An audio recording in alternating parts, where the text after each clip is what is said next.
అనంతపురం జిల్లాలోని గుత్తిగుంతకల్లులోని ఎరువుల దుకాణాలపై విజిలెన్స్ అధికారి భాస్కరయ్య నేతృత్వంలో దాడులు నిర్వహించారు. అధికారులు దాడులు చేస్తారన్న సమాచారం తెలియటంతో ఎరువుల దుకాణాల యజమానులు షాపులకు తాళాలు వేసి వెళ్లిపోయారు.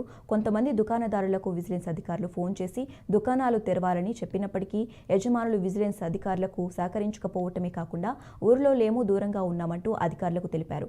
దీంతో విజిలెన్స్ అధికారులు గుత్తి పట్టణంలోని ఓ ఎరువుల దుకాణానికి ఉన్న ఒకవైపు షట్టర్కి విజిలెన్స్ అధికారులు తాళం వేశారు. మూసివేసిన దుకాణాల యజమానులకు సంబంధించిన లైసెన్స్లను సరెండర్ చేయాలని ఆదేశించారు.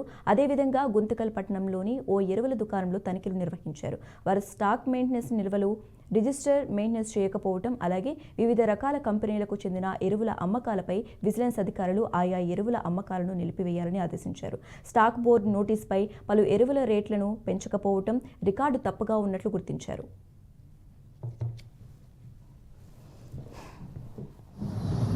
ఈరోజు జరిగిన తనిఖీలో స్టేట్ తనిఖీ అంటారు దీన్ని, స్టేట్ వాళ్ళు వచ్చి తనిఖీ చేశారు.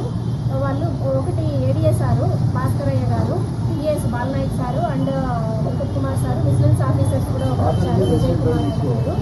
ఈరోజు తనిఖీలో భాగంగా ఎక్కడైనా నకిలీ విత్తనాలు కానీ నకిలీ మందులు కానీ ఏమైనా దొరుకుతాయేమో చూడడం జరిగింది. ఇందులో భాగంగా మనకి నకిలీలు ఎక్కడ కనిపించలేదు, కానీ స్టాక్ బుక్ ఎంట్రీస్ ప్రతిదీ వాళ్ళు తీసుకున్న కెమికల్ ఎంట్రీ చేయాలన్నమాట. అది ఎంట్రీ చేయకపోతే అది ఇల్లీగల్ వ్యాపారం లాగనమాట. స్టాక్ బుక్ ఎంట్రీస్ సరిగ్గా లేదు అంటే వాళ్ళ దగ్గర ఇన్వాయిసెస్, ఆథరైజ్డ్ సోర్స్ సర్టిఫికేట్స్ అన్నీ కరెక్ట్గా ఉన్నాయి, కానీ ఎంట్రీ చేయలేదు కాబట్టి దాన్ని స్టాప్ సేల్ అంటే నిలిపివేత చేయడం జరిగింది. మళ్ళీ వాళ్ళు దాన్ని స్టాక్ ఎంట్రీ చేసినప్పుడు చూపించి మా దగ్గర సంతకం పెట్టించుకుంటే వాళ్ళని మళ్ళీ రివోక్ చేస్తామన్నమాట.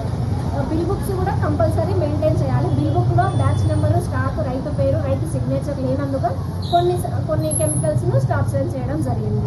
ఇది ఈరోజు తనిఖీలో జరిగిన విశేషం. క్యాల్కులేషన్ చేస్తున్నా, నాకు తెలిసి ఒక 50,000 వర్త్ జరిగింది మన మండలం మొత్తం. మేడం, ఈ మందులు విపరీతమైన ధరలు వేసి దాని మీద ఉన్న రేట్ల కంటే అంటే దాని మీద ఒక రేట్ ఉంటుంది, వాళ్ళు రైతులకు ఇచ్చే రేట్ ఒక రకంగా ఉంటుంది. దానివల్ల రైతులు బాగా నష్టపోతున్నారు. ఒకటండి, మీరు అనుకున్నట్టు రేటు వేరియేషన్ ఉంటే ఈ పాటికి సీజ్ చేస్తాము. మన స్టేట్ గవర్నమెంట్ వాళ్ళే వచ్చారు కదా, స్టేట్ కింద. ఇక్కడ వేరియేషన్ అనేది ఏమి లేదు.